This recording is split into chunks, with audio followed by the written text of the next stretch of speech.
At Mother's Day lunch, she raised her glass and said, laughing, "I'm proud of all my children except for the parasite at the table."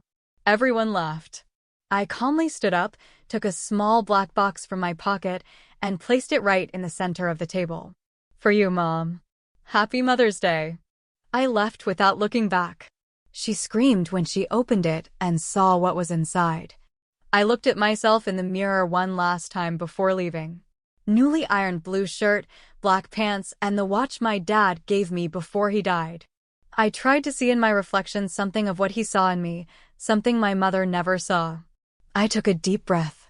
In my jacket pocket, the small black box felt as heavy as lead. I touched it to make sure it was still there, even though I had already checked it 10 times that morning. Inside was everything I had kept for years, the whole truth. All the pain, all the deception. It was Mother's Day, the annual lunch at Mom's house where we all pretended to be the perfect family we never were, where my siblings boasted about their achievements and I was the subject of not-so-subtle jokes. The parasite, the failure, the one who never measured up. But that day was going to be different. My mother's house was the same as always, big, immaculate, cold. Miguel, my older brother, had parked his new BMW near the entrance. Anna, my middle sister, was probably already inside, organizing everything like Mom's perfect right hand. And then there was me, arriving in an Uber because my old Corolla decided not to start that morning. Everything in my life seemed to work that way. 1 step forward, 2 steps back. Miguel was the fashionable plastic surgeon in the city. Anna ran her own marketing agency, both married with perfect children and perfect houses. And me, according to Mom, I was the one still finding my way at 35, as if I had spent the last decade sitting around watching television instead of working 3 jobs to stay afloat after everything fell apart. After she made everything fall apart. I rang the doorbell and heard the lively voices inside. Laughter, the clinking of glasses, the smell of homemade food that Mom only prepared when there was an audience to admire her. I opened the door without waiting to be greeted. No one ever did. Well, if it isn't the artist," Miguel exclaimed as I entered, with that smile that never reached his eyes. "We thought you'd gotten lost in one of your creative inspirations." My brother knew perfectly well that I stopped painting years ago, that I had to sell all my materials when I lost my apartment, but the label of frustrated artist was too convenient to let go. "I'm on time," I replied, hanging up my jacket. The black box was now in my pants pocket. Anna approached with a glass of cheap wine. The good stuff was saved for them. "Mom is finishing getting ready," she said in that condescending tone she reserved just for me. "Would you mind helping me set the table? The kids are playing in the garden with Ricardo and Claudia. They're perfect spouses, of course. Ricardo, the anesthesiologist, Miguel's colleague. Claudia, the heiress to a hotel chain. And then there was me, single, childless, working as a substitute teacher in public schools and selling digital illustrations online when I could get clients. While setting the cutlery, I remembered that night 17 years ago. I was 18 and had just received the acceptance letter from the National Academy of Arts. Full scholarship, my ticket to another life. I showed Mom the letter, trembling with excitement. "Art," she said with that grimace that made it seem like she smelled something rotten. "Do you really think you have the talent for that?" Miguel is already in his 2nd year of medical school, and Anna has just been accepted into business administration. "And you want to draw?" "It's a full scholarship, Mom. They only accept 8 students in the whole country. Don't be ridiculous. You need a real degree, something that will give you stability." A week later, the academy called me. They regretted to inform me that there had been a misunderstanding. My scholarship had been revoked because someone had called informing them that I had accepted another academic offer. I never knew who made that call. Until years later. The bedroom door opened and Mom appeared. At her age, she was still the imposing woman who terrorized our childhoods. Perfectly groomed, not a hair out of place. Her new dress probably cost more than my 3 months' rent. "My loves," she exclaimed, hugging Anna first, then Miguel. When she reached me, a brief pat on the shoulder. Not even a full hug. I see you decided to join us this year, as if I had missed some family gathering, as if I hadn't been present at every birthday, Christmas, and special day, only to be ignored or made into the laughingstock.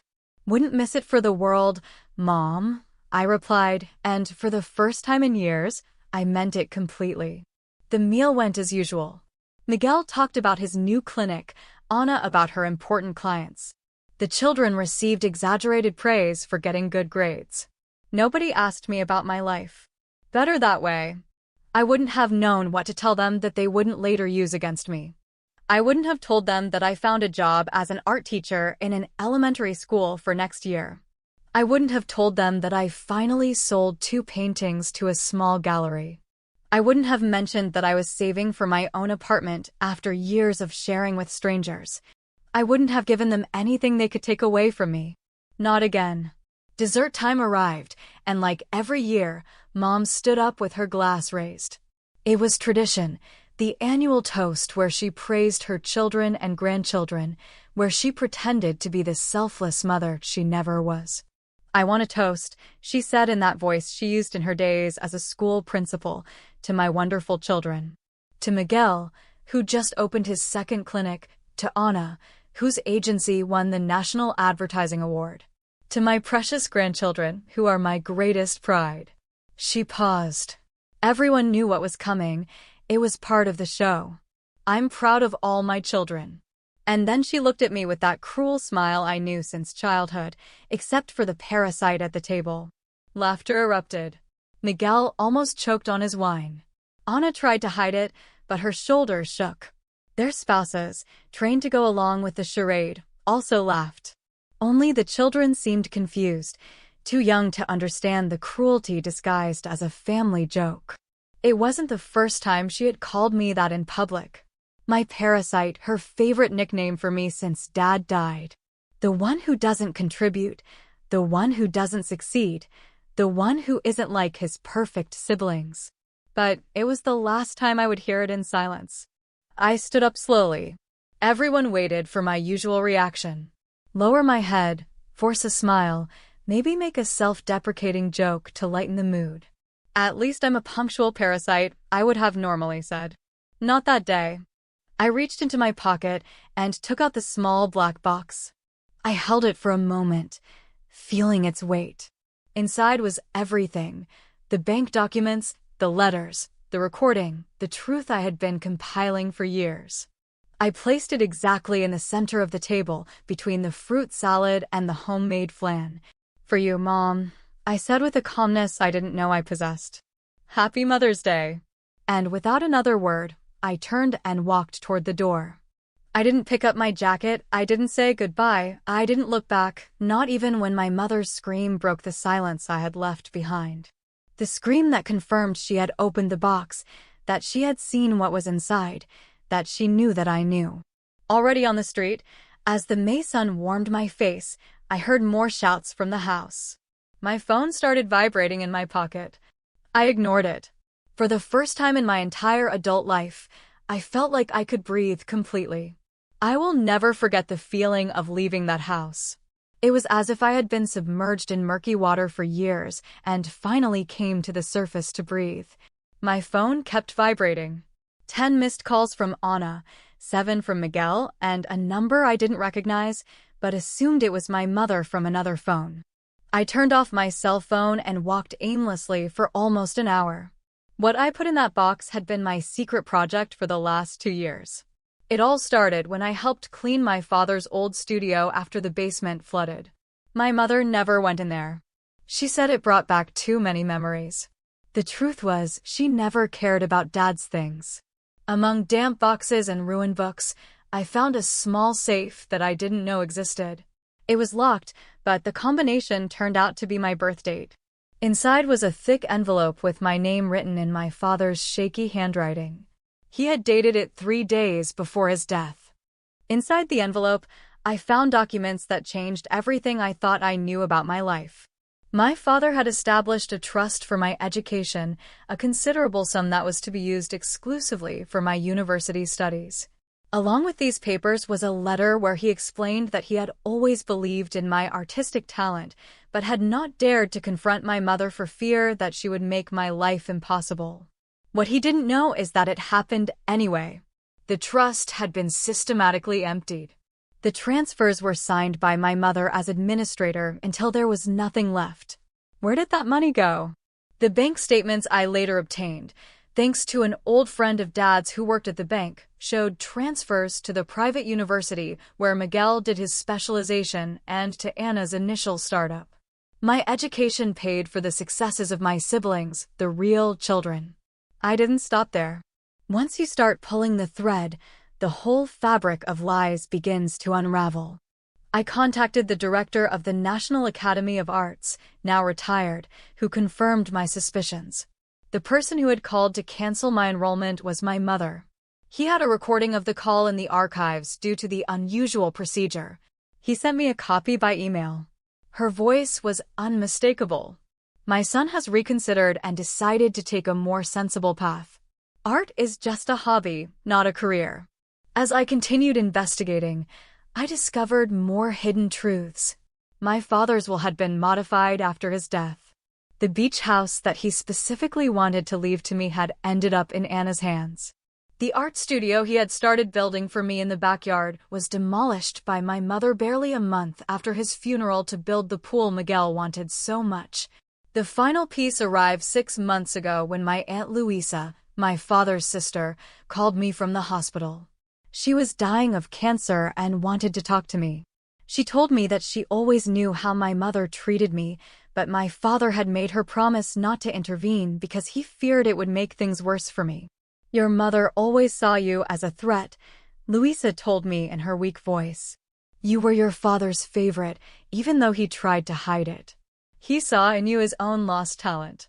She could never stand that. She gave me an envelope with old photos. In one of them, my father was standing in front of a painting, holding brushes. It was a beautiful seascape I had never seen.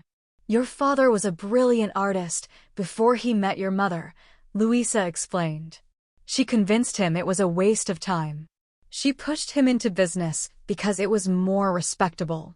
He never painted again after marrying her. Everything made sense. Now, I was the living reminder of the dream my father had abandoned. Every time my mother saw me paint, she saw the life my father could have chosen instead of her. The day my Aunt Luisa died, I found another envelope among my belongings when I left the hospital. Inside was a recording on a USB stick. It was a conversation between my mother and her back when I had just graduated from high school. The quality was bad, but the words were clear. I won't let him ruin his life like Roberto almost did, my mother was saying. Art doesn't pay the bills. If I have to sabotage every artistic opportunity that comes his way, I will. I won't have another useless dreamer in this family. It's his passion, Victoria, my aunt replied.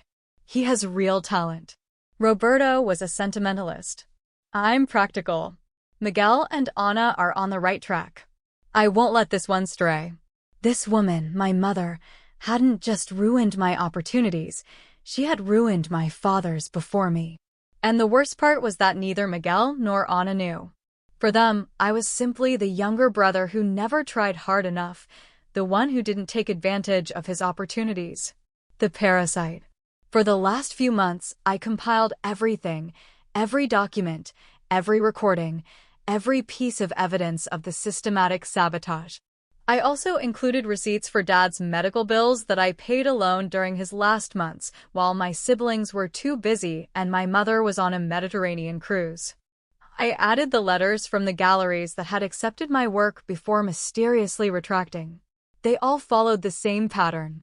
Someone had informed them that I was a fraud. All these documents, these irrefutable proofs of years of manipulation and cruelty, were now in that small black box I had left on the table. My phone started vibrating again when I turned it on hours later. I had dozens of messages. The first was from Miguel. What have you done? Mom is hysterical. We need to talk now. The next was from Anna. I can't believe what you showed.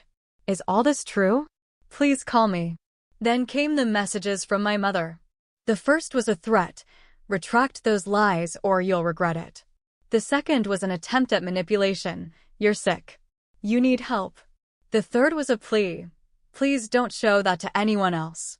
Let's talk. Too late, Mom. I had sent copies of everything to every member of the extended family, close friends, even some of Anna's business partners and Miguel's colleagues. The truth was out there. There was no turning back. My last stop that day was at the cemetery in front of my father's tombstone. I placed a small bouquet of wildflowers, the same ones he taught me to paint when I was a child. I'm sorry, Dad, I whispered, tears running down my cheeks. I'm sorry I didn't discover all this while you were alive. I'm sorry I couldn't save you too. At that moment, my phone rang once more. It was an unknown number. For some reason, I answered. Hello, Lucas. It was a female voice that sounded vaguely familiar. This is Patricia, the assistant at the Wellington Gallery. We met years ago when you presented your portfolio. I vaguely remembered her, a kind woman who had seemed genuinely impressed with my work before the gallery abruptly rejected me. Your mother came to see me today, she continued. She was upset, talking about a box and documents. She showed me a recording where she threatened us years ago to reject you. She seemed remorseful, I think. She asked me to contact you. The gallery owner wants to see you. We're interested in your current work. I remained silent, not knowing what to say. Lucas, are you still there? Yes, I finally answered, but I don't paint anymore. I haven't touched a canvas in years. There was a pause on the other end of the line. Your mother said that might happen. She gave me a package for you. She said they were your old brushes and some paints she kept. Do you want to come get them? A lump formed in my throat. My brushes, the ones I thought I had lost or sold years ago during my worst financial moment. She had kept them all this time. Why now? I asked, even though I already knew the answer. She said something about a small black box that changed everything. 3 days passed before I could muster the courage to go to the Wellington Gallery. 3 days of desperate messages, ignored calls, and a torrent of conflicting emotions. My shared apartment had become my refuge. I turned off my phone and took a few days off from work, claiming a family emergency. Technically, it wasn't a lie. When I finally walked through the doors of the gallery, Patricia greeted me with a cautious smile. She was older than I remembered, with gray streaks in her formerly black hair, but her eyes were still kind. It's been a long time, Lucas, she said, leading me to a small office in the back. Almost 8 years, I think. On the desk was a worn wooden box that I recognized instantly. My first set of professional brushes, a gift from my father for my 16th birthday. I had desperately searched for them when I moved out of the apartment I couldn't afford. Your mother said she kept them when they cleaned your old room, Patricia explained, although we both knew it was a lie. I hadn't lived in my mother's house since I was 20. She also left this. She handed me an envelope. Inside was a check for a significant amount and a short note, the money from your trust, with interest. It's what you're owed. I didn't know what to feel. The money couldn't change the past. It couldn't give me back the lost years or the wasted opportunities, but it was an acknowledgement, an admission of guilt. Robert Wellington wants to see you, Patricia continued. He's very interested in your work. I already told you I haven't painted in years, I replied, stroking the old brushes. They felt strange in my fingers, like old friends I had betrayed by abandoning them. I know, but he saw your previous works, the ones we kept in our archives after your initial presentation. He says there's something special about them, an uncommon vision. The idea of painting again seemed as distant as flying to the moon. I had buried that dream along with so many other hopes. As I was considering what to answer, my phone vibrated with a new message. I had turned it on only to use the GPS to get to the gallery. It was from Miguel, my brother. We need to talk. I'm at the coffee shop around the corner from your work. Please. I showed the message to Patricia. It seems difficult conversations follow me. Go, she said, carefully wrapping the brushes. This will be here when you're ready. No pressure, no deadlines. The coffee shop was half empty when I arrived. Miguel was sitting in a corner, looking terrible. He hadn't shaved in 3 days, something unthinkable for the always impeccable plastic surgeon. He had deep dark circles under his eyes, and his shirt was wrinkled. I sat down across from him without saying a word. "I've seen everything," he began after a long silence. "The documents, the recordings, everything. Why didn't you say anything before? Would you have believed me?" I asked, knowing the answer. Miguel looked down. "Probably not." It was always easier to believe her version. "What were you?" "The problematic one, the lazy one, the parasite." I completed it for him. "I'm sorry," he said, and he seemed sincere for the first time in our adult lives. "What she did is unforgivable. Not just to you, to all of us. She made us accomplices." He told me what happened after my dramatic exit. My mother had opened the box and started screaming that it was all lies, that I was disturbed, that I had always been manipulative. Then Miguel took the documents and started reading them. When I got to the part where she used your trust to pay for my specialization in plastic surgery, I felt like I'd been kicked in the stomach, he confessed. I always believed it was a loan that she gave me from her savings, that I had paid it all back, but there never was such a loan, was there? "No," I confirmed. "It was my future you were spending." Anna had also discovered her part in all of this. The seed capital for her marketing agency had come from the same well. My future turned into a springboard for theirs. "Anna is devastated," Miguel continued. "She hasn't stopped crying. Her husband is furious. He says we have to compensate you somehow." I agree. "I don't want their money," I replied firmly. "I know. It's not just about money. It's about the truth, about the family we could have been and weren't." He explained that my mother had disappeared the night before. She left a note saying she needed time to think. Before leaving, she had made a round of calls, including one to the Wellington Gallery. It was as if she were trying to undo the knots she had created for decades, but without having to face me directly. "What will happen now?" Miguel asked, looking truly lost for the first time in his life. "I don't know," I answered honestly. "I don't have a master plan for revenge, if that's what you're afraid of. I just wanted you to know the truth, for me to know it too." We sat in silence for a moment, two strangers bound by blood and separated by years of manufactured misunderstandings. "Dad would be proud of you," Miguel finally said, "of your courage, your talent." I felt tears threatening to fall, but I held them back. "We'll never know." "I am," he affirmed, extending his hand across the table.